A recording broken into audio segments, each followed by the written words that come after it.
Naipit ako sa parehong araw sa loob ng 1,000 taon. Nanlaki ang mga mata ni Liu Kaixiu. Nightclub. Ang buong pamilya mo ang nagtatrabaho sa nightclub. Napasinghal siya. Paano mo akong sinisiraan ng ganyan? Kilala mo ba kung sino ako? Ngumiti si Wu Chen. Paninirang puri. Pero alam mo namang hindi mo mabubura ang iyong nakaraan kahit ilang beses ka pang magparetoke. Napakuyom ng kamao si Liu Kaixiu habang nag-isip paanong nalaman niya na dati akong nagtatrabaho sa nightclub at nagpareto. 10 taon na ang nakalipas. Dapat wala nang nakakaalam nito. Tumingin si Liruobing kay Wu Chen at mumiti. Mukhang mas malawak ang impormasyon mo kaysa sa inaakala ko. Sumagot si Wu Chen, huwag mo muna akong hangaan. Ang pinakakapanapanabik na bahagi ay paparating pa lang. Biglang lumapit si Lu Guanyan, chairman ng Donghai Julie Group at vice president ng Donghai Chamber. Kaixiu, ano itong kaguluhan na naririnig ko? Dali-daling lumapit si Liu Kaixiu sa asawa. Honey, ininsulto ako ng lalaking ito. Sinabi niyang galing ako sa nightclub. Kailangang ipaghiganti mo ako. Hinaplos ni Lu Guanyan ang buhok ng asawa. Huwag kang umiyak. Ako ang bahala. Tumalikod siya kay Liruobing at nagtanong, Mali, sino ang lalaking ito? Saglit na umiti si Liruobing. Ang boyfriend ko, si Wu Chen. Tumingin si Lu Guanyan kay Wu Chen at sinabi, isa akong kagalang-galang na tao sa Donghai. Kung insultuhin mo ang aking asawa, parang sinampal mo na rin ako sa mukha. Hindi ito matatapos ng basta-basta. Ngunit may tiwala si Wu Chen sa sarili niyang sagot. May isang tao na maaaring makatapos nito para sa akin. Umangat ang kilay ni Lu Guanyan. Sa tingin mo ba, hindi kita kayang galawin dahil kasama mo si Inali? Ngumiti si Wu Chen. Hindi siya ang tinutukoy ko. Ang pinag-uusapan ko ay si Ma Huifang. Nanlaki ang mga mata ni Lu Guanyan. Paano mo siya kilala? Tahimik na nakikinig si Liruobing at inisip, ano ang meron sa reaksyong iyon? Lumapit si Wu Chen kay Lu Guanyan. Lu, may dalawa akong kwento para sa'yo. Naglakad sila palayo sa iba at nagsimula si Wu Chen. Ang unang kwento ay tungkol kay Liu Lijuan. 10 taon na ang nakalipas, inudyukan siya ng kanyang kabit na pumasok sa nightclub upang kumita ng madaliang pera. Dito niya nakilala ang isang mayamang customer, isang negosyanteng nagpapagawa ng mga demolisyon. Bata pa lang, nagkaroon na siya ng matinding alitan at nasugatan.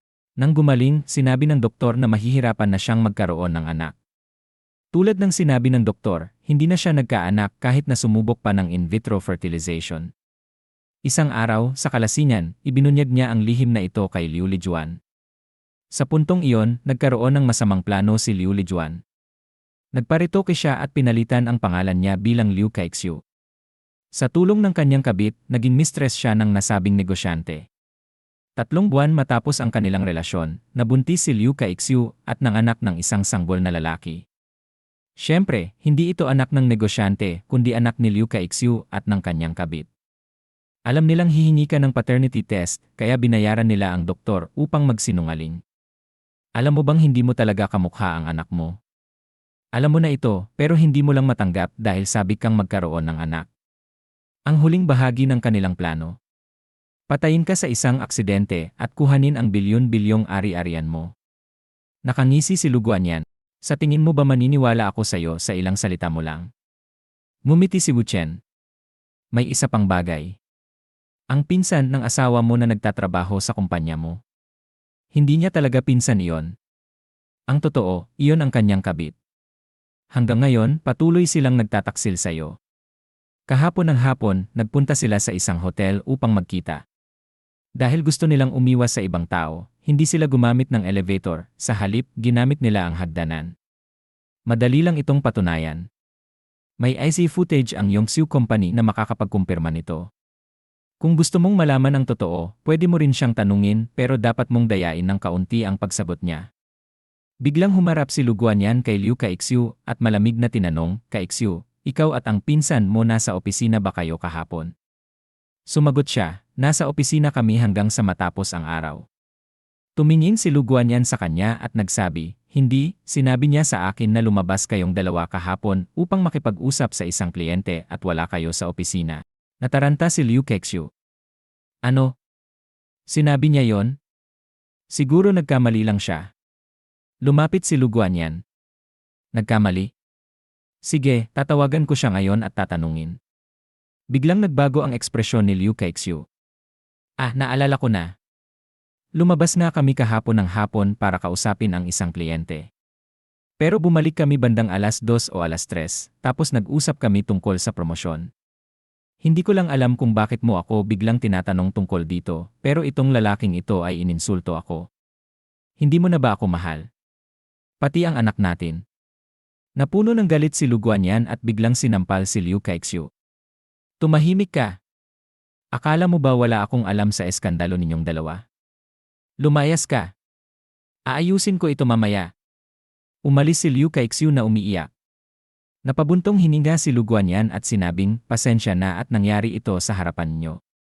Ngumiti si Li Rubing. Huwag kang mag-alala, hindi namin ito ipagsasabi. Napailing si Lu Guanyan. Gusto ko lang magkaroon ng anak. Hindi ko akalaing gagamitin lang ako ng ganito. Mahigpit niyang kinuyom ang kamao, ngunit bigla rin itong lumuwag. Tinanggap ko na ang kapalaran ko. Hindi na ako magkakaanak. Ngunit ngumiti si Wu Chen. Mali ka, Lu. Mayroon kang isang napakabuting anak. Nanlaki ang mga mata ni Lu Guanyan. Ano? Ngumiti si Wu Chen. Nakalimutan mo na ba? May pangalawa pa akong kwento. Sinimulan niya ang kanyang pangalawang kwento. Noon, may isang magkasintahan na matalik na magkaibigan mula pagkabata. Nang tumanda sila, umibig sila sa isa't isa at inakalang habang buhay na silang magsasama. Ngunit nang yumaman ang lalaki, nagtaksil siya at sumama sa ibang babae, iniwan ang kanyang kasintahan at tinangay ang pera. Hindi niya alam na buntis pala ito. Nang isilang ang bata, itinakwil ng babae ang kanyang sariling mga magulang dahil sa hiya na nagkaanak siya ng walang asawa. Pinagdaanan niya ang maraming pangungutya, ngunit mag-isa niyang pinalaki ang kanyang anak. Dahil sa sama ng loob, sinabi niya sa anak niya na patay na ang ama nito. Ngunit hindi iyon naging hadlang sa bata upang magtagumpay sa buhay. Lumaki siyang isang matagumpay na tao, may sariling pamilya na, at ngayon ay may 2 anak. Sa madaling salita, mayroon kang anak at mayroon ka ring apo. Natahimik si Lu Guanyan, hindi makapaniwala. Sino siya? Ano ang pangalan niya? Tumugon si Wu Chen, Majiawei, ginamit niya ang apelyido ng kanyang ina. Tumingin si Lu Guanyan sa kanya. Hindi siya muling nag-asawa. Yumiling si Wu Chen. Hindi. Hindi na siya muling nagtiwala sa mga lalaki. Nanatili siya sa dunghay at alam niyang yumaman ka. Pero hindi ka na niya hinanap dahil masyado mo siyang nasaktan. Kinuha ni Wu Chen ang isang papel mula sa kanyang bulsa. Narito ang kanyang address. Kung napatawad ka na niya o hindi, ikaw na ang bahalang alamin. Nagniningning ang mata ni Lu Guanyan. Kung mabawi ko siya, may utang na loob ako sa'yo. At agad siyang umalis. Pinanood siya ni Li Ruobing at mumiti. Ngayon, may utang na loob siya sa'yo. Ngumiti rin si Wu Chen. Maganda yon. Magagamit natin siya balang araw. Ilang oras ang lumipas sa labas ng gusali ni Wu Chen. Nagpaalam si Wu Chen kay Li Ruobing. Kita tayo bukas. Biglang tinawag siya ni Li Ruobing. Wu Chen. Tumingin siya pabalik. Ano yon? Walang babala, hinatak ni Li Ruobing ang kanyang kwelyo at hinalikan siya ng 3 minuto. Pagkatapos, mumisi siya. Laging nagpapadala si Ding Ruilong ng mga espiya para subaybayan ako. Gusto ko lang siyang pasukahin sa inis. Nagtaas ng kilay si Wu Chen. Ito ang unang halik mo, hindi ba? Nagtaas ng kilay si Li Ruobing. Kasama rin ba yan sa impormasyon mo? Tumawa si Wu Chen. Wala lang. Pero napaka-brutal ng halik mo, nasaktan ang labi ko. Tumalikod siya at naglakad palayo. Aalis na ako. Bye. Sa ibang lugar, sa gusali ni Wu Chen, nag-uusap si Mu Qianqian at ang kaibigan niyang si Lily. Gutom na ako.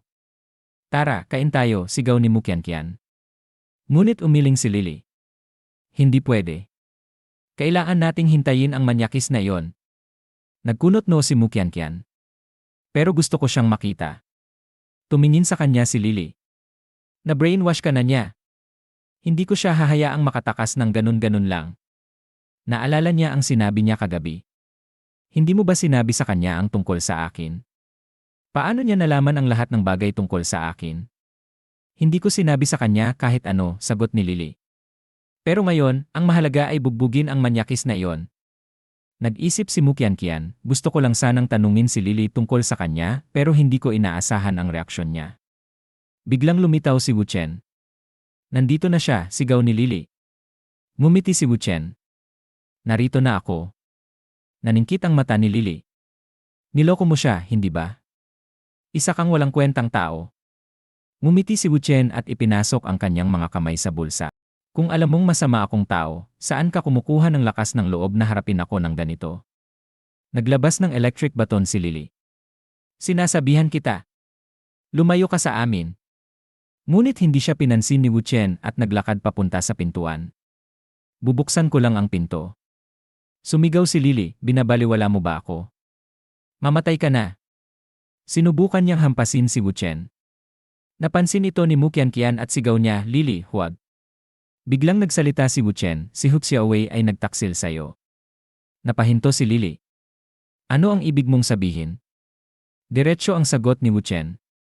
Nang bumalik si Hu Xiaowei sa Donghai ilang araw ang nakalipas, ang una niyang pinuntahan ay ang kanyang kabit. Nakatira siya sa Unit 201, 11 Fuyuan Road. Pagkatapos, ilang araw siyang naglasing sa Lily, kasama ang kanyang mga kaibigan. Nang maubos ang pera niya, saka lang siya bumalik sa'yo. Tinanong ni Lily, totoo ba yan? Sumagot si Wu Chen, kung hindi ka naniniwala, tawagan mo siya at subukang lokohin. Mataas ang kumpiyansa ni Lily. Magaling akong pumili ng lalaki. Tatawagan ko siya para mapatunayan na mali ka. Bigla niyang tinawagan si Hu Xiaowei at sinabi, mahal, nasaan ka? Sumagot si Hu Xiaowei, nasa bahay lang ako. Ngumiti si Lily at sinabing, may 10,000 dolyar sa drawer ng dresser sa kwarto. Biglang nagdalawang isip si Hu Xiaowei. Hindi ko alam. Tatawagan kita ulit makalipas ang kalahating oras.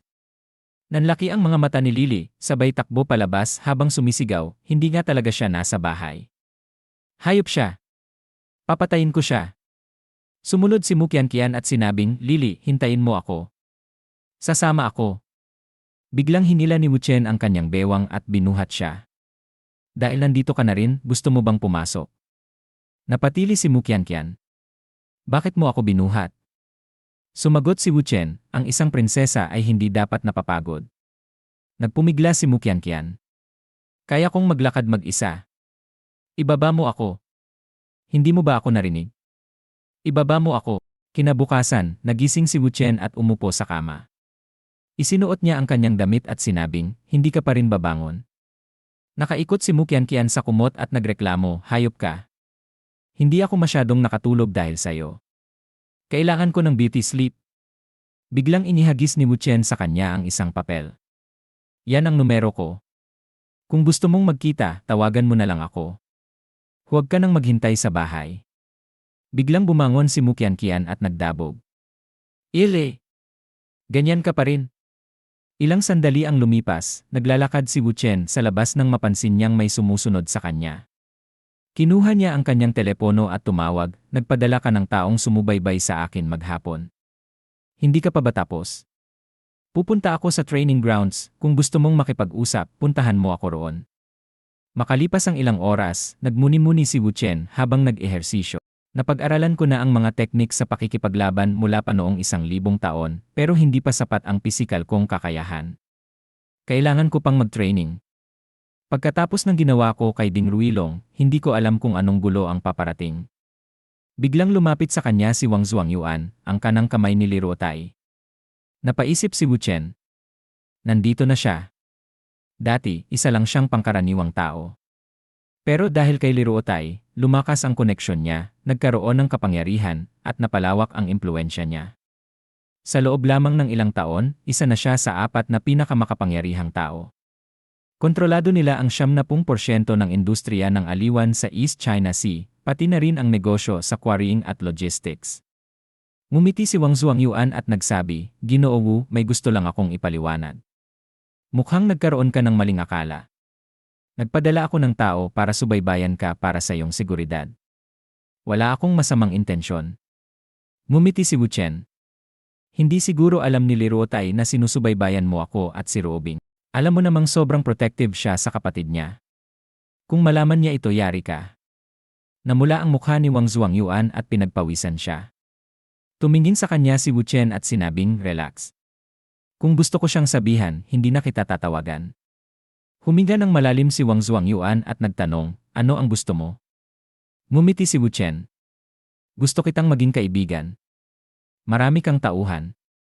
Baka balang araw, kailanganin ko ang tulong mo. Tumango si Wang Zhuangyuan.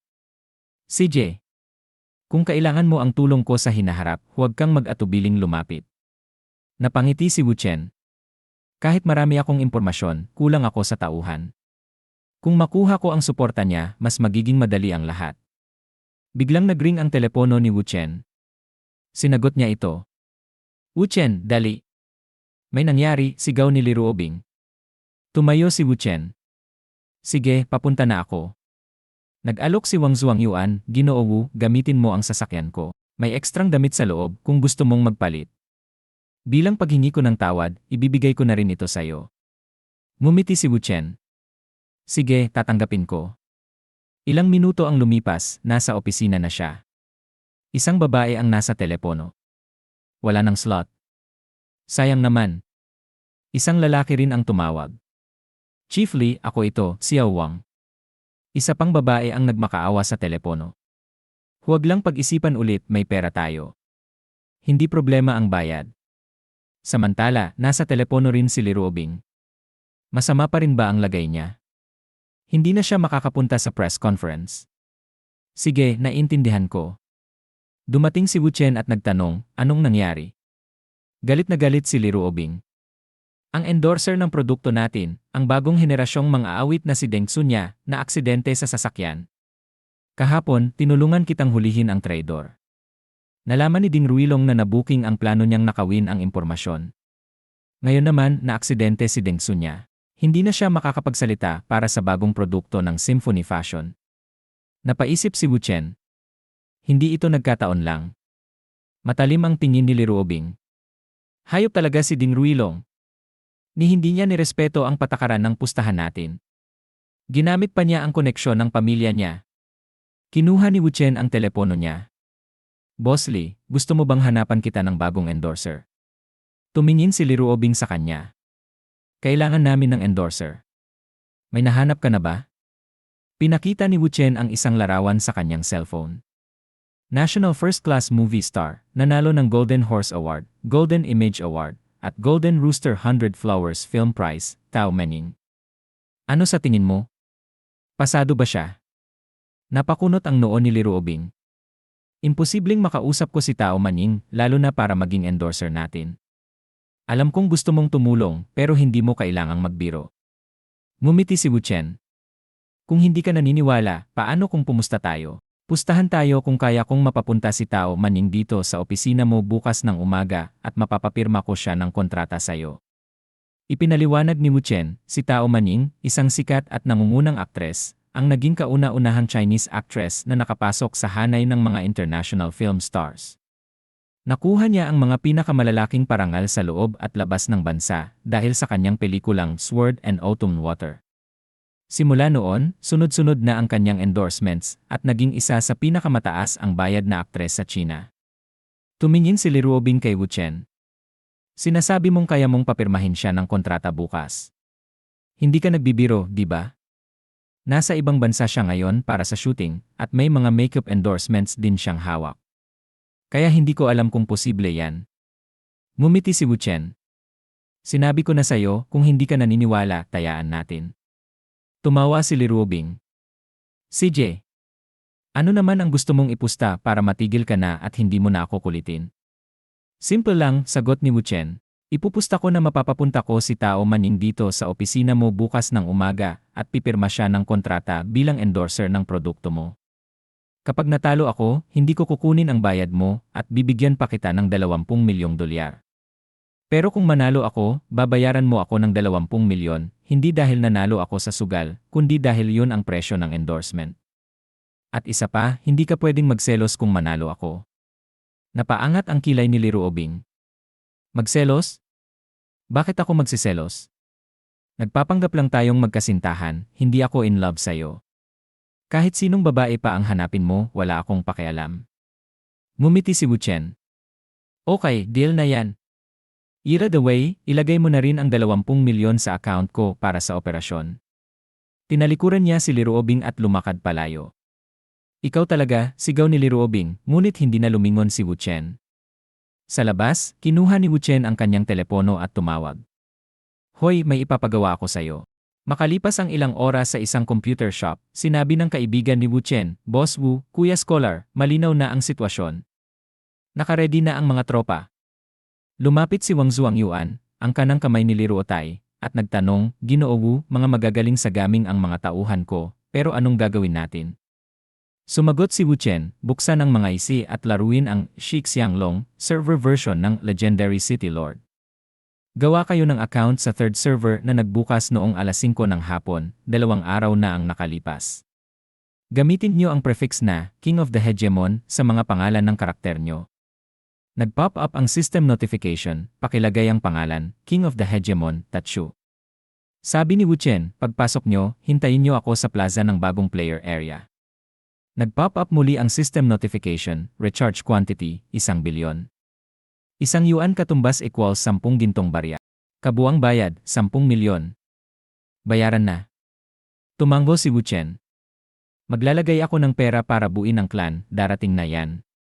4 na oras ang lumipas, nakipaglaban sila sa isang Minotaur na level 120. Isang tama na lang yan. Patay na, sigaw ng isang barbarian. Nakangiting sinabi ni Wu Chen, ngayon lang ako nakagamit ng account na daan-daang libong kryptonite. Ang lupet. Matapos patayin ang halimaw, lumabas ang system notification, ang Union, King of the Hegemon, ang unang nakalampas sa Ors Plug draft copy. Nakuha, Ring of the Ors King. Nakuha, Shadow Cloak. Nakuha, The Book of Freedom. Napatili si Wu Chen. Wow! Ang pinaka-rare na sing-sing. Sa di kalayuan, isang manlalaro ang sumigaw Bigyan mo naman ako ng isa. Huwag mong suotin lahat. Lumapit si Wang Zuangyuan kay Wu Chen. Ginoo Wu, naungusan na natin ang dating pinakamalakas na gang, ang Dragon Slaughter the World. Ngayon, ang King of the Hegemon na ang pinakamakapangyarihan sa buong server. Pero gumastos tayo ng higit 8 milyon para sa levels at kagamitan. Ngumiti si Wu Chen. Wala nang mga casual players sa server na to, nag-quit na ang ibang maliit na grupo. Ang natitira na lang ay King of the Hegemon at Dragon Slaughter the World. Tumingala siya at mumiti. Oras na para sa ikalawang hakbang ng plano. Pindot niya ang megaphone ng server. Lumabas ang system notification, paalala sa lahat ng manlalaro, ang King of Hegemon, Tatsu, pinuno ng King of the Hegemon clan, ay magsisimula na ng labanan para sa City Lord. Maging handa. Isang manlalaro ang sumigaw, magtipon sa main city square. Labanan natin ang Dragon Slaughter. Sabay-sabay nilang sinagot. Sa main city square, naglaban-laban ang mga manlalaro. Putol, putol, putol. Sige, atakihin pa, sigaw ng isa. Sumabog ang sandata niya. Kunin mo, sabi ng isa pa. Hoy! Kakampi mo ako. Bakit mo ako inaatake? Reklamo ng isa. Sa isang tabi, pinanood lang ni Wu Chen ang labanan. Isang manlalaro ang lumapit at sinabing, hindi ako makapaniwala sa dami ng perang ginastos mo. Halatang diehard fan ka rin. Siya ang pinuno ng Heaven Dominating Dragons, Tyrannical Dragon with Regrets, level 900 at 99. Malapit na ang laban natin, pero magkapantay lang ang lakas ng ating guilds. Hindi pa sigurado kung sino ang mananalo, sabi niya. Tumango si Wu Chen. Hindi. May mananalo agad. Napakunot no si Tyrannical Dragon with Regrets. Sigurado ka? Paano mo gagawin yan? Napangiti si Wu Chen. Hindi ako ang mananalo kundi ikaw. Naguluhan si Tyrannical Dragon with Regrets. Ha? Biglang sumigaw si Wu Chen, King of the Hegemony, pakinggan niyo ako. Alisin ang inyong gamit. Mag-log out. Napamura si Tyrannical Dragon with Regrets. Anong ginagawa niyo? Huwag kayong umalis. Hindi pa tapos ang laban. Napangisi si Wu Chen. Sayang, pero wala ka ng kalaban. Pinilit ni Wu Chen na pigilan ang kanyang tawa at sinabi, wala akong magawa. Ang kumpanya ng babae ko ay may problema. Ang product spokesperson na napili namin ay nabundol ng sasakyan, kaya kailangan naming humanap ng kapalit. Kailangan kong bumalik para tulungan siya sa bagay na ito ngayon. Natawa si Tyrannical Dragon with regrets at sinabi, "Hoy, ilan lang naman yan na mga aktres. Sabihin mo lang kung ilan ang gusto mo, may ilang artista ako sa ilalim ko. Hindi ako nagyayabang, pero kahit si Tao Manying, kaya kong papuntahin dito gamit lang ang isang tawag." Umiti si Wu Chen at naisip, nahuli na sa bitad. Sinabi niya, may lakad ako.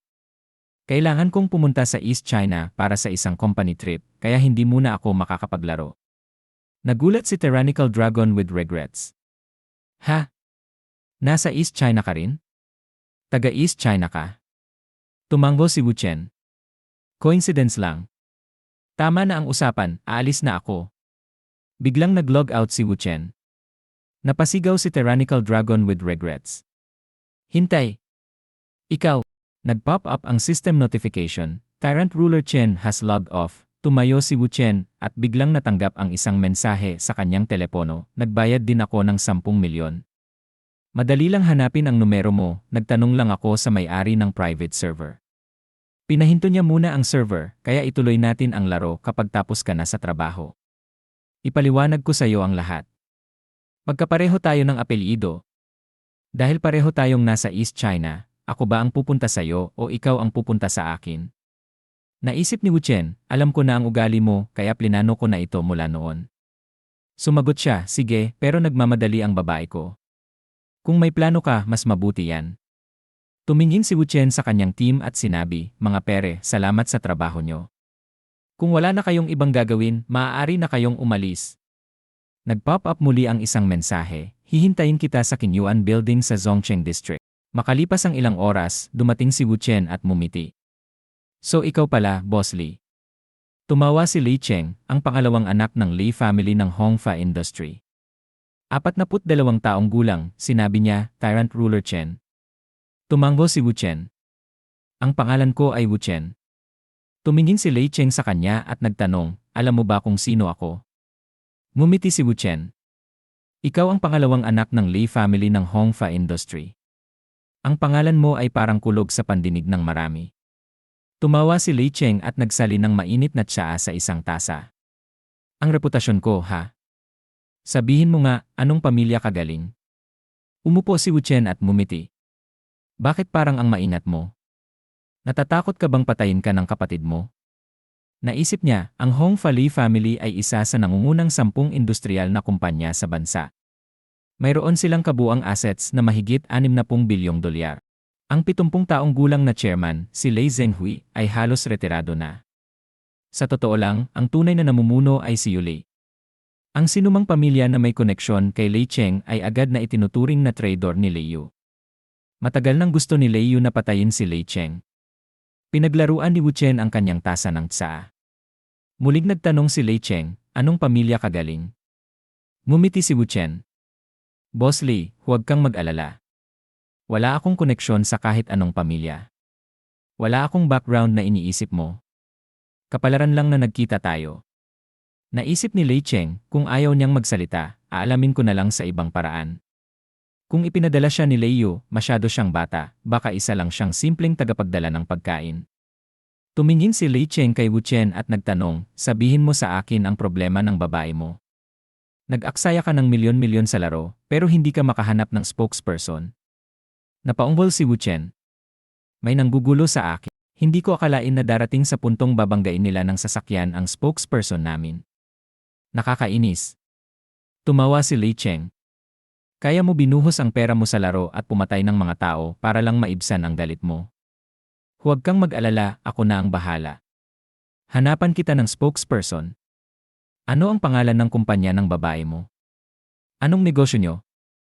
Sumagot si Wu Chen, Cosmetics. Ang pangalan ng kumpanya namin ay Symphony Fashion. Nagulat si Lei Cheng. Oh, ibig sabihin, ang babae mo ay si Li Ruobing. Hahaha. Kung tagali family ka, sana sinabi mo na agad. Akala ko kasi ibang pamilya ang pinagmulan mo. Yumiling si Wu Chen. Hindi ako itinuturing na bahagi ng Li family. Malamang narinig mo na hindi maganda ang relasyon ni Ruobing sa pamilya niya. Kinuha ni Wu Chen ang kanyang telepono at tinawagan si Li Ruobing. Rubing. Galit na sumagot si Li Ruobing, ginamit mo ba ang 10 milyon ko sa laro? Ngumiti si Wu Chen. Hindi ko maipaliwanag sa iyo ngayon. Paano kung taasan natin ang pustahan? Ang matatalo ay kailangang lumuhod at humingi ng tawad. Ano sa tingin mo? Napasigaw si Li Ruobing. Nagpapaliban ka lang. Nakatitig si Lei Cheng kay Wu Chen at nagtanong, ano ang pinag-uusapan niyo ni Li Ruobing? Sa isip niya, putya. Si Li Ruobing lumuluhod. Sino ba talaga ang batang to? May sarili ba siyang hukbo? Nagkibit balikat si Wu Chen at sinabi, wala lang. May kaunting pagtatalo lang kami. Nagkaroon kami ng pustahan at lumaki ito ng husto. Tumawa si Lei Cheng. Sige, kapatid, uminom ka ng tsaa. Ano ang pustahan niyo? Pwede bang malaman? Ngumiti si Wu Chen. May nanggugulo sa kumpanya niya. Gusto kong tumulong pero ayaw niya. Alam kong gusto lang niya akong protektahan. Boss Lee, kilala mo si Ding Ruilong, di ba? Tumango si Lei Cheng. Sino ba ang hindi nakakakilala sa kanya? So ang problema sa spokesperson ay kagagawa ni Ding Ruilong. Tumango si Wu Chen. Natatakot si Ruobing na baka kilala ako ni Ding Ruilong at atakihin ako. Naiintindihan ko naman na ginagawa niya ito para sa akin. Biglang tumayo si Wu Chen at mumiti. Pero Boss Lei, anong klaseng lalaki ako kung hindi ko siya ipaglalaban? Sa tingin mo ba magtatago lang ako sa takot? Kung hindi ko ito haharapin, may karapatan pa ba akong tawaging lalaki? Biglang pinukpok ni Lei Cheng ang mesa at tumayo, sabay sigaw, kapatid, tama ka. Sobrang tama ka. Palitan ang tsaa ng alak. Naiintindihan kita. Kung tunay kang lalaki, hindi ka pwedeng maging duwag. Put ng ina si Ding Ruilong. Kapatid, tuloy mo lang. Ngumiti si Wu Chen at sinabi, nagkaroon kami ng pustahan.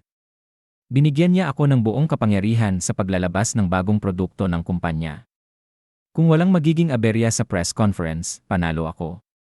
Pero kung may mangyaring mali, siya ang panalo. Kapag natalo ako, kailangan kong sundin siya sa lahat ng bagay at mamuhay ng parang isang boy toy. Natawa si Lei Cheng at sinabing, ganon pala, matutulungan kita dyan. Isang spokesperson lang naman yan. Agad akong kikilos. Samantala, sa ibang eksena, isang babae ang katatapos lang maligo nang biglang tumunog ang kanyang telepono. Sinagot niya ito at narinig ang boses ni Lei Cheng, Hoy, baby. Sumagot ang babae, tatay. Sinabi ni Lei Cheng, magbakasyon ka muna at bumalik sa East China. Batiin mo na rin ang direktor para sa akin. Urgent ito. May endorsement ako para sa'yo. Cosmetics. Huwag kang mag-alala sa kontrata, ako ang bahala sa bayad. Magaling, halikan mo muna ako. Good girl. Bye. Nagulat si Wu Chen at napamura, put ng ina. Ipinakita ni Lei Cheng ang kanyang telepono kay Wu Chen at sinabi, tapos na, kapatid. Naisip ni Wu Chen, tulad ng inaasahan. Mas naging madali pa nga kaysa sa inakala ko. Hindi maliit na halaga ang kailangan para sa kontrata ni Tao Maning. Plano ko sanang ipaalam sa iyo ang tungkol kay Lei bilang kapalit, pero sa kabila ng lahat, isa ka lang bagong kaibigan.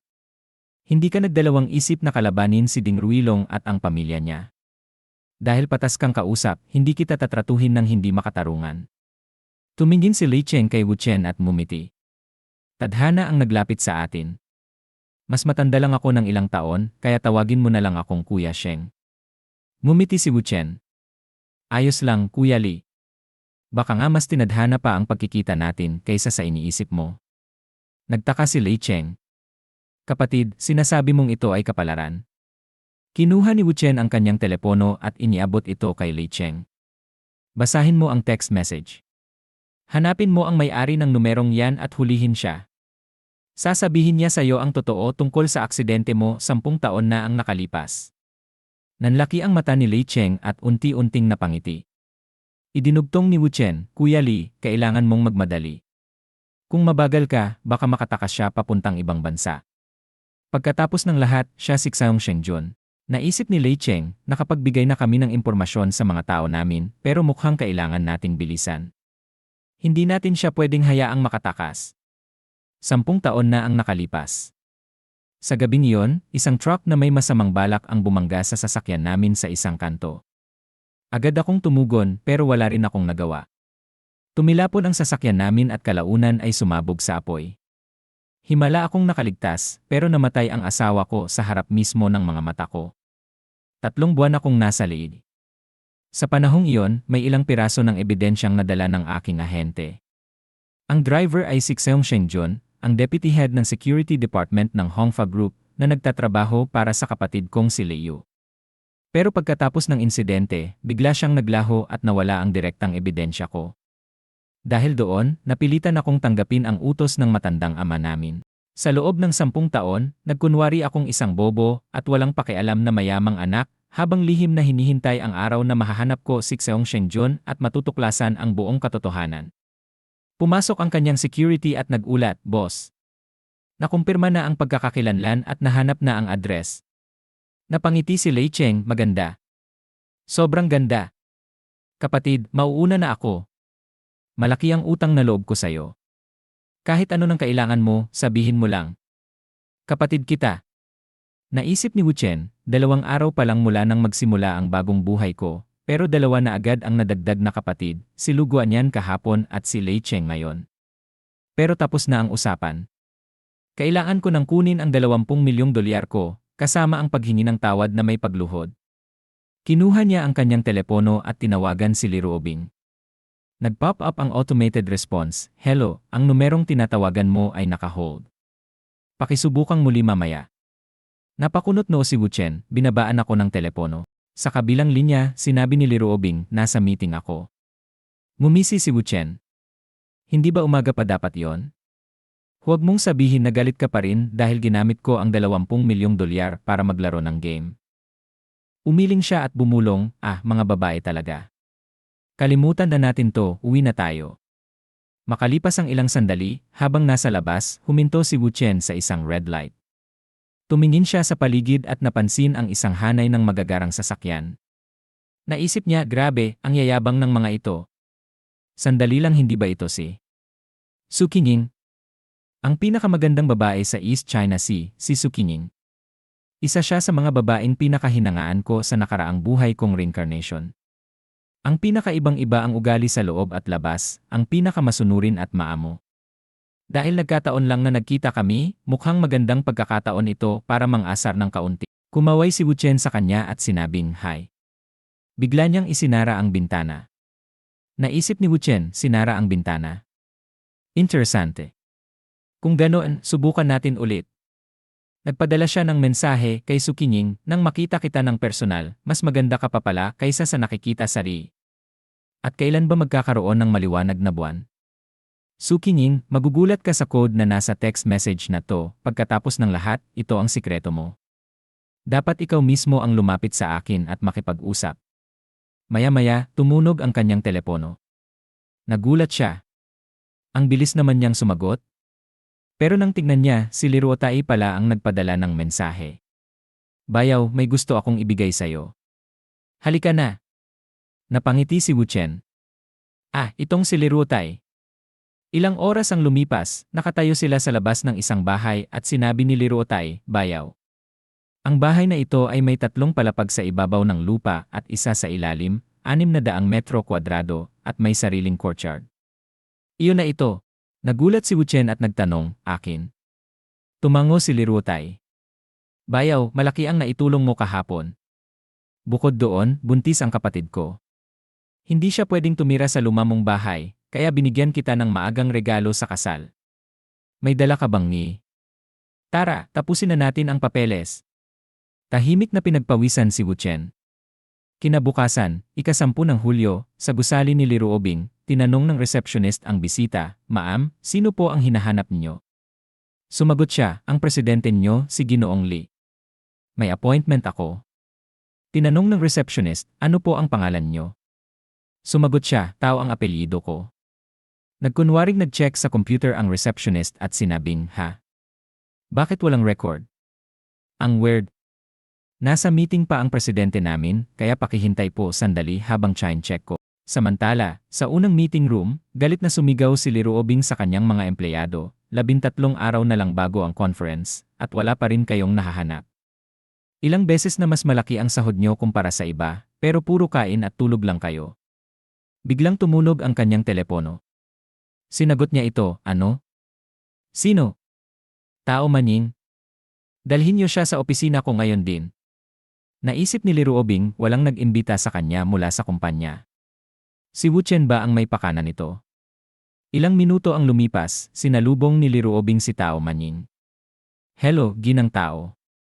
Pasensya na sa abala. Sobrang busy ko nitong mga nakaraang araw kaya hindi ko naabisuhan ang receptionist. Umiti si Tao Manying, mabait kayo, Ilali. At wow, Inali, ang ganda-ganda ninyo. Kayong dalawa ni Ginoo Wu ay talagang perpektong mag-asawa. Umiti si Liruobing at sinabing, maupo kayo, Miss Tao. Bago ang lahat, pwede ko bang tanungin kung paano kayo nagkakilala ng asawa ko? Habang tinatanong niya ito, naisip niya, sigurado na si Wu Chen nga ang may gawa nito. Sumagot si Tao Manying, hindi po kami magkakilala.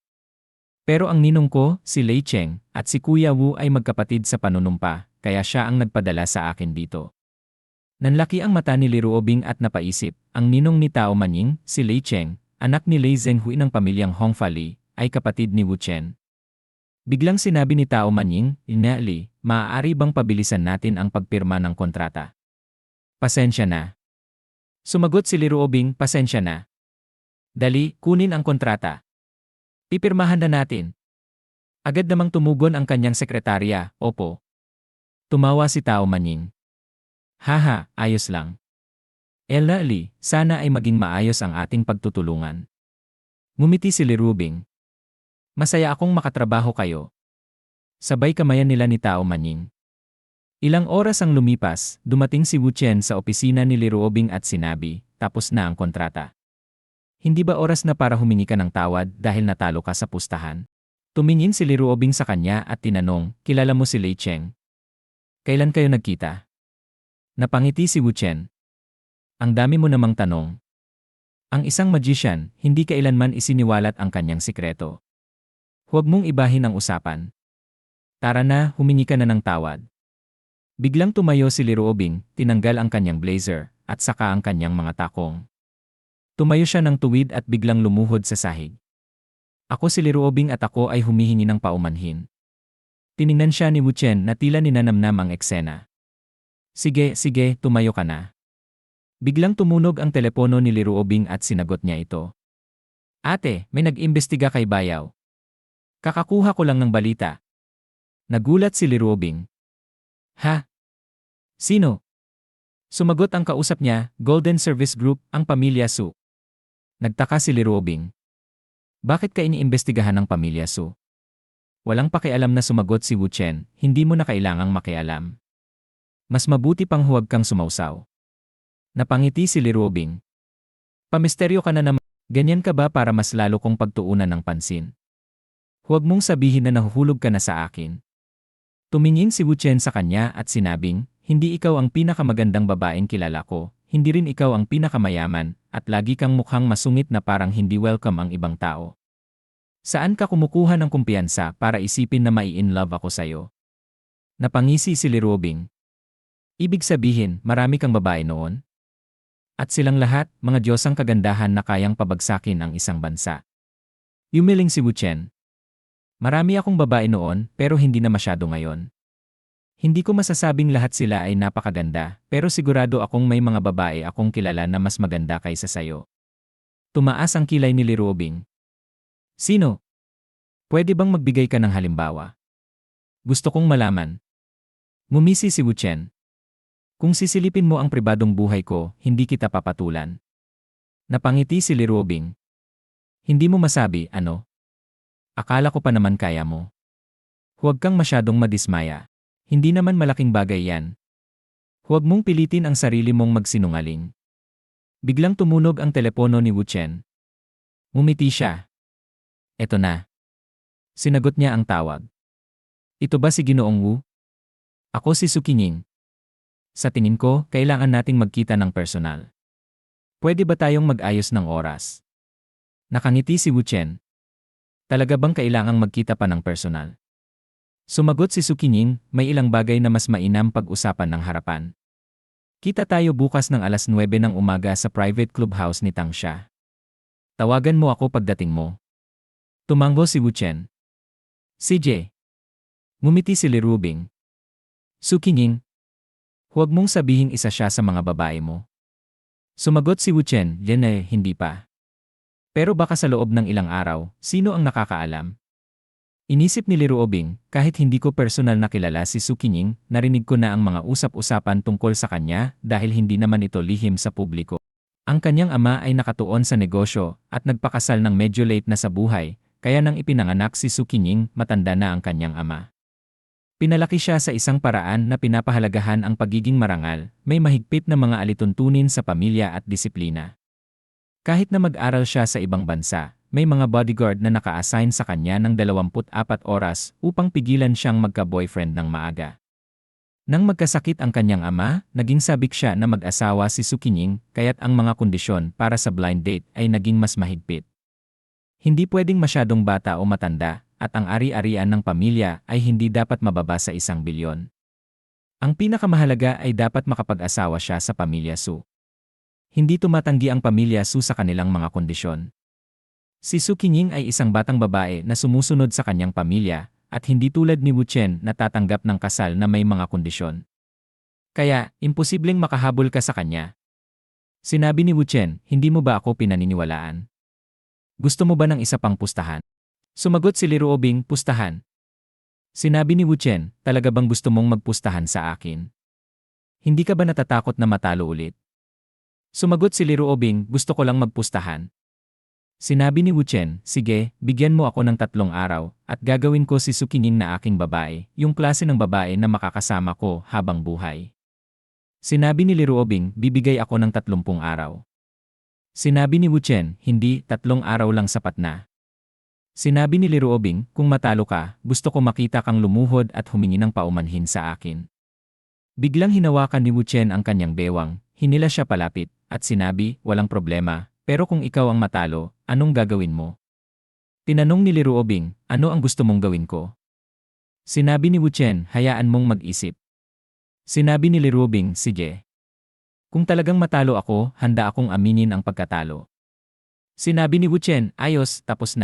Isang bagong araw, ika-11 ng Hulyo, sa Tangsha Private Club sa hilagang suburb ng Donghai City, sinabi ng isang tao, Ginoo, ito ba ang unang pagkakataon mong pumunta dito? Gusto mo bang maging pamilyar sa kapaligiran?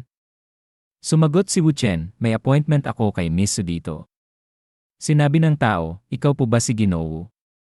Sumagot si Wu Chen, ako nga. Sinabi ng tao, pakiusap, sumunod po kayo dito, Ginoo. Naghihintay na si Miss Su sa inyo. Sa golf field, bumaba si Wu Chen mula sa golf cart at nakita si Su Qingning na nag-swing mula sa malayo. Sinabi ni Wu Chen, magaling. Tinanong ni Su Qingning, tungkol doon sa bagay na yon, paano mo nalaman? Sinabi ni Wu Chen, hindi mahalaga kung paano ko nalaman. Sinabi ni Su Qingning, sabihin mo kung anong presyo.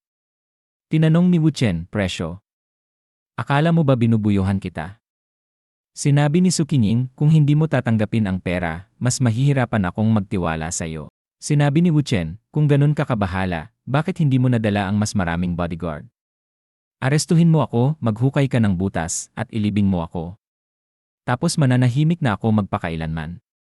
Sinabi ni Su Qingning, una sa lahat, hindi ako katulad ni Li Ruobing. Hindi ko gagawin ang ganoong bagay. Pangalawa, ikaw ay kasintahan ni Li Ruobing, kaya walang ibang tao ang magtatangkang gawin yan sa'yo. Sinabi ni Wu Chen, so, kailangan mo ng isang bagay na magpapasiguro sa'yo. Biglang hinawakan ni Wu Chen si Su Qingning at inayos ang kanyang posisyon, gaya ng ebidensya.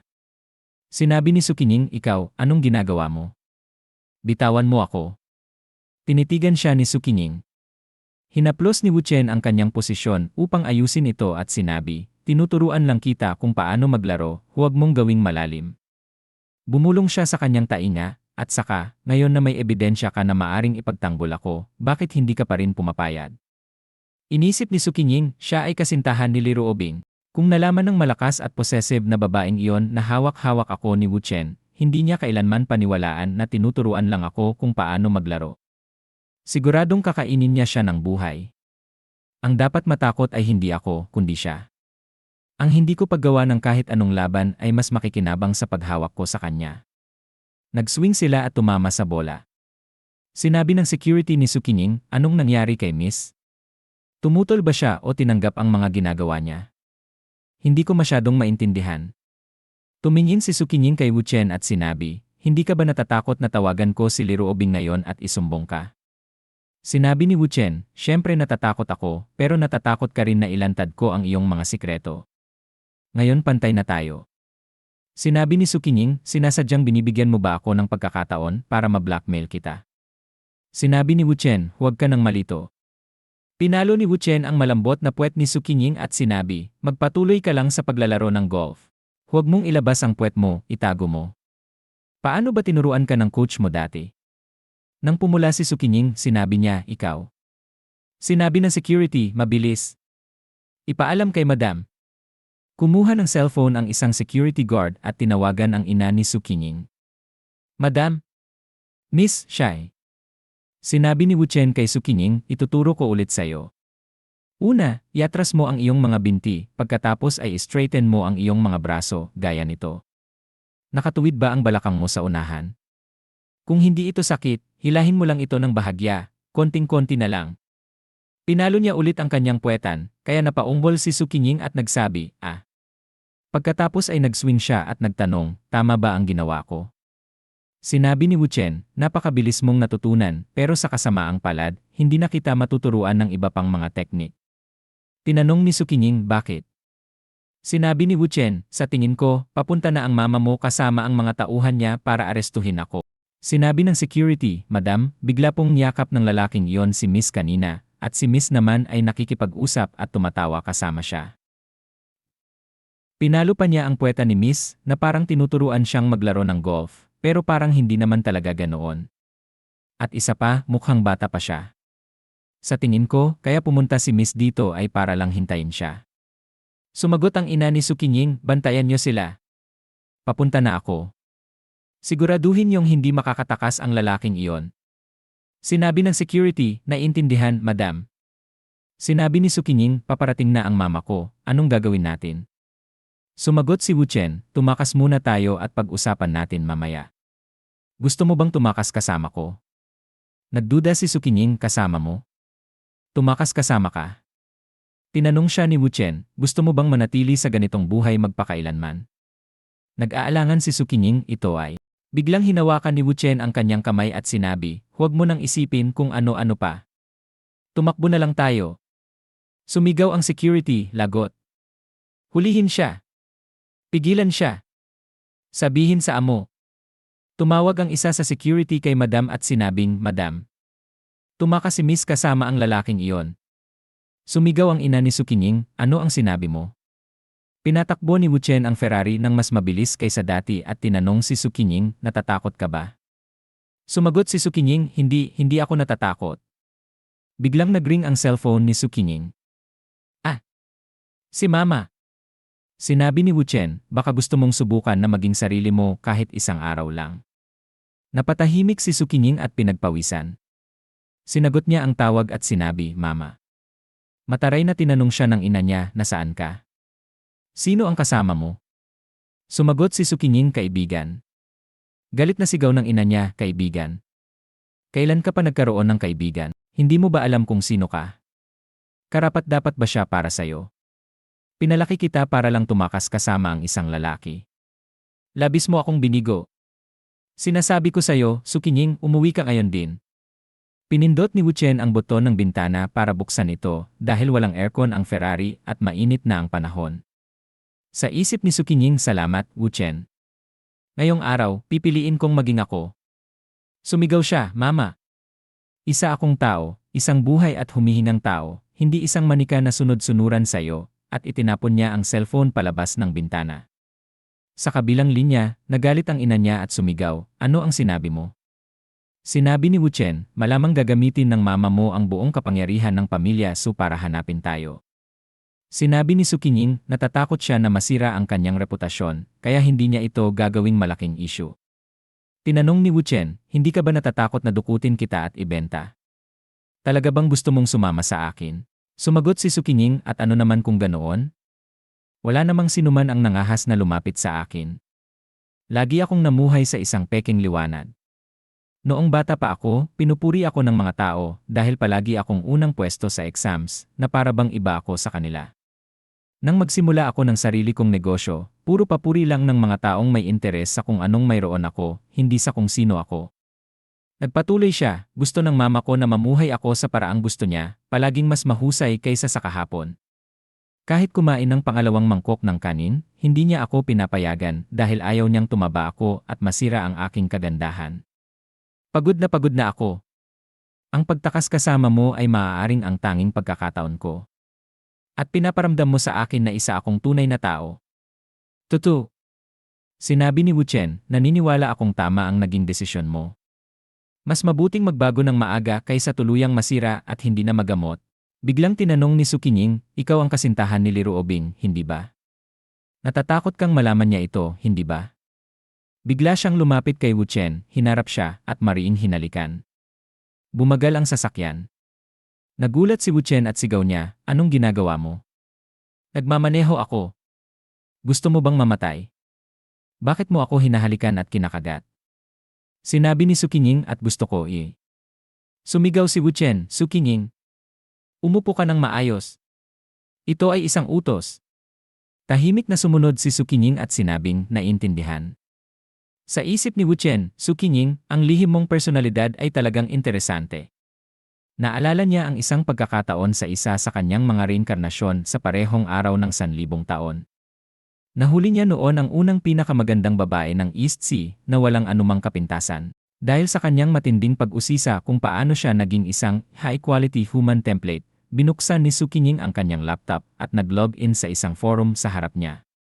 Sa forum, isinulat ni Su Qinying, bakit ayaw akong hayaang maglaro ng mama ko? Bakit niya ako pinipigilan? Bakit kailangan kong gampanan ang misyon ng pamilya?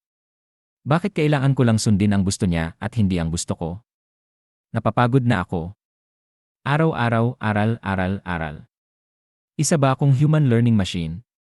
O isa lang akong manika ng mama ko? Ano ba talaga ang dahilan kung bakit ako nandito? Hindi ko alam. May makakapagsabi ba sa akin kung paano maging isang normal, ordinaryong babae? Paano ako magkakaroon ng matamis na pag-ibig? Paano ako makakaranas ng totoong kasiyahan at buhay? Iba-ibang mga nakakainis na komento ang sumagot, bata, idagdag mo ako bilang kaibigan. Bibigyan kita ng pagmamahal. Sis, ang libog mo. Nagde-date kayo o hindi? Buhay ka ba para magpanggap na inosente ka? Paano mo malalaman kung babae ka nga at hindi lalaki? Sawa na rin ako dito. Pwede tayong tumakas magkasama. Si Wu Chen ay nag-isip, habang binabasa ko ang post na ito, napagtanto ko na ang perfect at makinang na imahe na itinaguyod sa loob ng mga taon ay siya palang isang kandado sa katawan niya na nagpapabigat sa kanya. Isang commenter ang nagsabi, anong nangyayari, little sister? Sumagot si Su Qinying, yung kakaibang pakiramdam na gusto ko utusan at saktan, yung sakit na parang magaan sa pakiramdam ko, masakit pero magaan din sa katawan at isipan, nakakabahala din. Si Wu Chen ay nag-isip, ang post na ito ay hindi lang nagpapakita ng mga tanikala at maskara sa katawan niya, kundi pati na rin ng mga ebidensya ng mga nakatagong katangian niya bilang isang jitterbug. Hindi ko inisip na darating ang araw na kailangan kong gamitin ang katangiang ito niya. Sinabi ni Wu Chen, magtiis ka. Ay fasten mo ang seatbelt mo. Tanong ni Su Qinying, Yenen, saan tayo pupunta? Sinabi ni Wu Chen, saan mo gusto? Sumagot si Su Qinying, doon na lang tayo sa bahay ko. Sinabi ni Wu Chen, sige. 4 na oras ang lumipas, tumunog ang telepono ni Wu Chen habang natutulog silang dalawa. Sinagot ni Wu Chen ang tawag at sinabi, nakarating ba sila sa bahay mo? Sumagot si Liruotay, brother-in-law, alam mo na. Ang unang tumawag sa akin ay nagsabi na tinanong siya ni Elrea Su kung sino ang nagmamaneho ng kotse at wala siyang magawa kaya ibinigay niya sa akin. Brother-in-law, anong nangyari? Sinabi ni Wu Chen, wala, maliit na problema lang. Huwag ka nang makialam. Ako na ang bahala. Isasara ko na. Si Wu Chen ay nag-isip habang tinitingnan ang kanyang telepono, Liruobing. Sinabi ni Liruobing sa kanya, tumawag din sa akin si Tai. Anong nangyayari? Naka-offend ka ba sa pamilya Su? Sinabi ni Wu Chen, gusto mo bang malaman? Sumagot si Liruobing, sabihin mo kung gusto mo. Sinabi ni Wu Chen, sige, maghintay ka. Sumagot si Su Qinying, Ano ba ang gusto mong sabihin ko? Sinabi ni Wu Chen, tara, magsalita ka. Sabihin mo kung ano man ang gusto mong sabihin, huwag mong alalahanin kung malalaman niya kung sino ka. Sinabi ni Li Ruobing, honey, sino ang kausap mo? Ayos lang ba? Sinabi ni Wu Chen, bakit hindi mo na lang siya tanungin para malaman? Kinuha ni Su Qinying ang telepono at pinakinggan si Li Ruobing. Hello, sino ito? Sumagot si Li Ruobing. Sinabi ni Su Qinying, si Miss Li pala. Tanong ni Li Ruobing, sino ka? Sumagot si Su Qinying, ako si Su Qinying. Tanong ni Li Ruobing, bakit ka kasama ni Wu Chen? Anong relasyon ninyo? Sumagot si Su Qinying, magkaibigan lang kami na nag-uusap tungkol sa trabaho. Naisip ni Li Ruobing, kanina lang siya nagsisigaw ng ibang bagay, tapos ngayon sasabihin niyang magkaibigan sila. May mali. Sinabi ni Li Ruobing, pasensya na, Miss Su, inaabala ko ang negosyo mo. Pwede mo bang ibalik kay Wu Chen ang telepono? Tanong ni Li Ruobing, nasaan ka? Sumagot si Wu Chen, nasa lumang bahay sa villa na ibinigay sa akin ng kuya mo. Sinabi ni Li Ruobing, sige, maghintay ka dyan, huwag kang aalis. Naisip ni Wu Chen, magiging interesante kapag dumating si Li Ruobing. Tanong ni Su Qinying, hindi ka ba natatakot na malaman niya? Sumagot si Wu Chen, sa totoo lang, hindi kami ni Li Ruobing may relasyon, lihim namin yan. Napabulala si Su Qinying, naiintindihan ko na. Peke ka rin, katulad ng tatlong nauna, sinabi ni Wu Chen, kahit ang nakababata niyang kapatid ay hindi ito alam. Dapat mong panatilihing lihim ito. Sumagot si Su Qinying, well, hindi ko ipapahamak ang sarili ko. Bigla niyang kinuha ang kumot, tinakpan ang kanyang perpektong dibdib, at sinabi, kaya pala nagsinungaling ka sa akin at pinadalhan mo ako ng peking hawakan dahil hindi ka natatakot kay Li Ruobing. Tanong ni Wu Chen, pagsisisi. Hinila siya ni Wu Chen palapit sa kanya at sumagot si Su Qinying, wala akong pagsisisi. Samantala, sa kabilang panig, iniisip ni Li Ruobing, hindi ito makatarungan. Wala akong mahanap na makatarungang paliwanag. Bakit sila magkasama? Hindi ganitong babae si Su Qinying. Parang sa kontrata ni Tao Yaoying last time, ang pinakaugat ng problema ay si Wu Chen. Talaga namang parang Diyos siya, mahirap unawain at misteryoso. Pagkalipas ng 40 minuto, dumating si Li Ruobing. Binwelcome siya ni Wu Chen at agad na tinanong, nasaan siya? Si Su Qinying, kumikislap mula sa kanyang mga aktibidad kagabi, ay sinalubong si Li Ruobing at nagsabi, Miss Li, matagal na tayong hindi nagkita. Sumagot si Li Ruobing, Miss Su, matagal na nga. Iniisip ni Li Ruobing, si Su Qinying ba ito, nagluluto para kay Wu Chen? Pinilit ni Su Qinying, honey, ikaw na muna ang mag-usap. Malapit na ang sabaw, magsasalang pa ako ng itlog. Makakain tayo agad. Tanong ni Li Ruobing, ano nangyayari? Sumagot si Wu Chen, wala naman, ito lang, aking babae. Nagulat si Li Ruobing at tanong, ang babae mo? Paano siya naging babae mo? Kailan nangyari yan? Calm na sumagot si Wu Chen, ngayong araw. Hindi makapaniwala si Li Ruobing. Ngayong araw. Kilala niyo na ba ang isa't isa bago pa yan? Sinabi ni Wu Chen, hindi.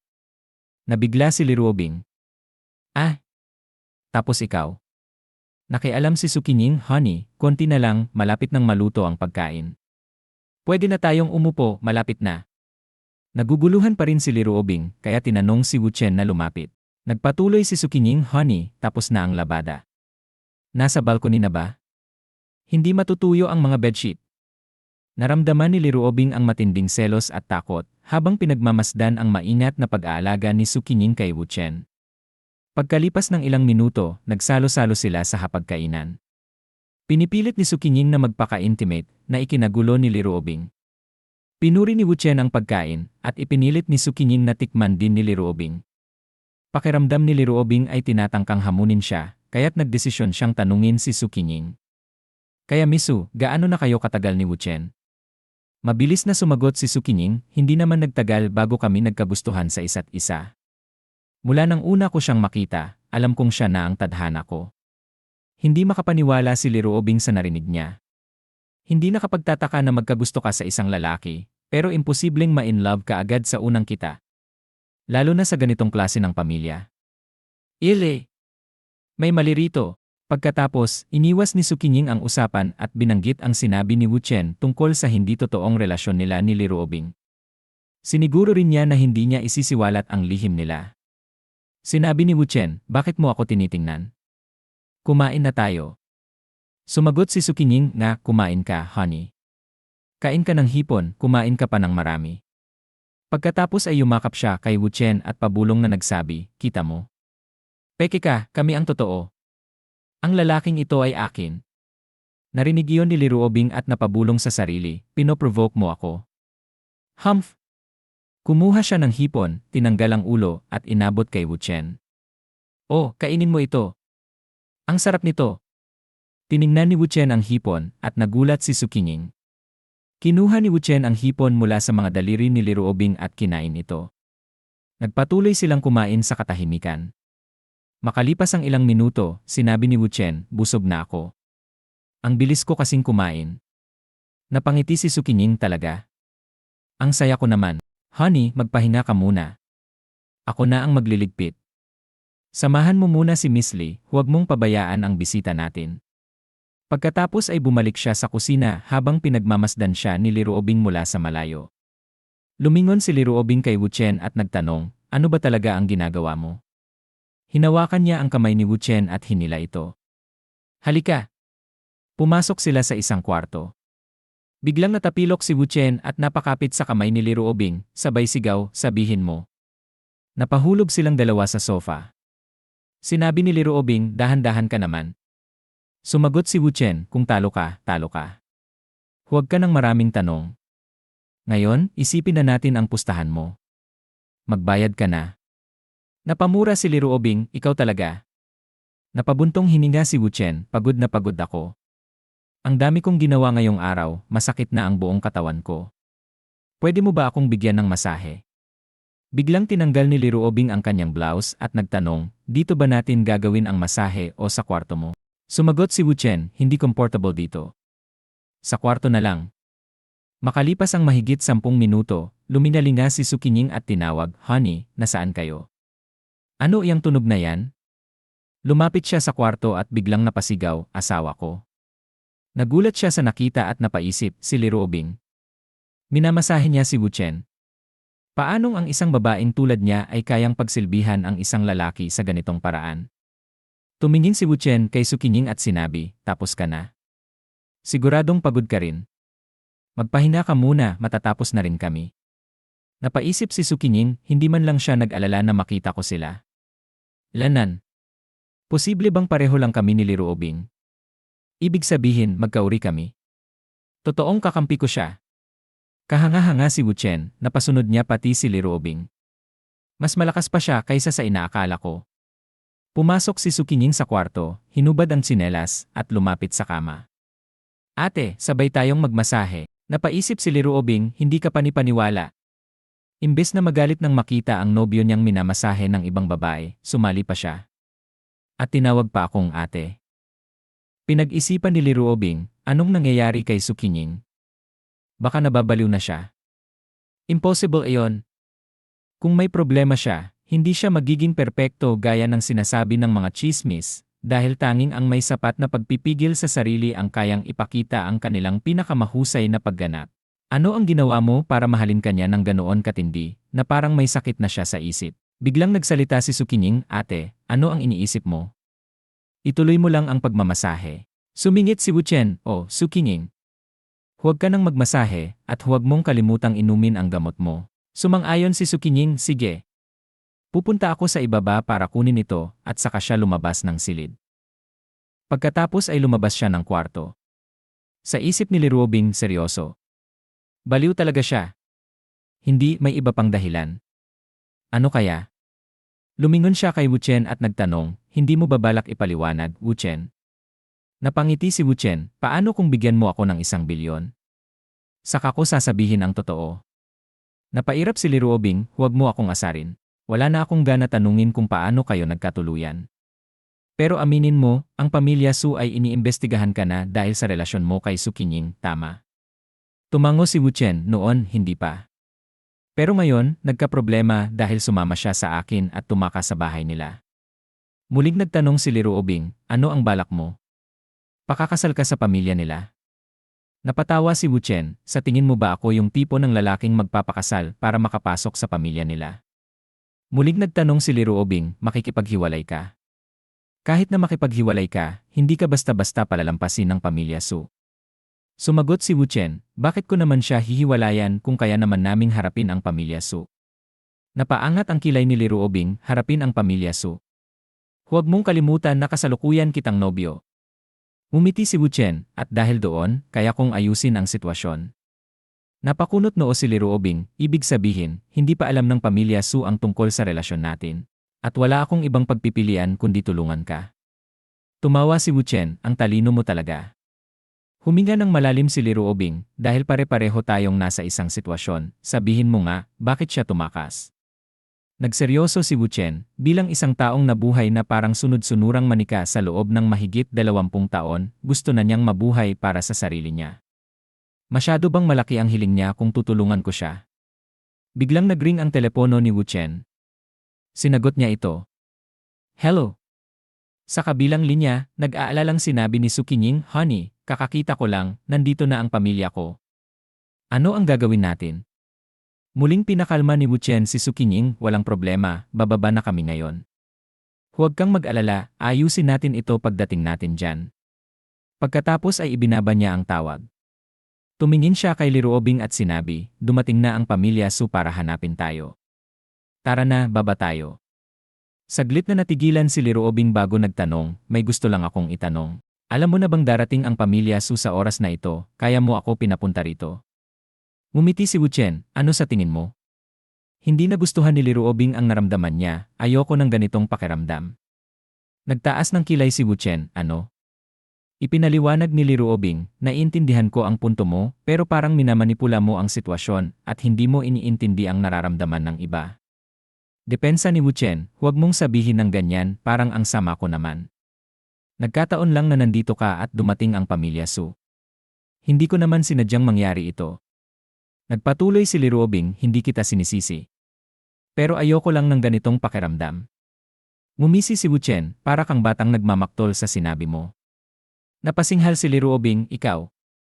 Pinutol ni Wu Chen ang usapan, unahin muna natin na magpakita bilang isang nagkakaisang grupo. Tara na, sabay hawak sa kamay ni Liruobing. Sa harapan ng bahay ni Wu Chen, biglang sumigaw ang isa sa mga security ng ina ni Su Qinying, ayan siya. Siya nga. Sumunod namang nagtanong ang iba, nasaan ang aming dalaga? Ibalik mo siya sa amin. Humakbang si Liruobing at hinarap sila, mga tauhan kayo ng pamilya Su. Naparito lang ba kayo para guluhin ako, Liruobing?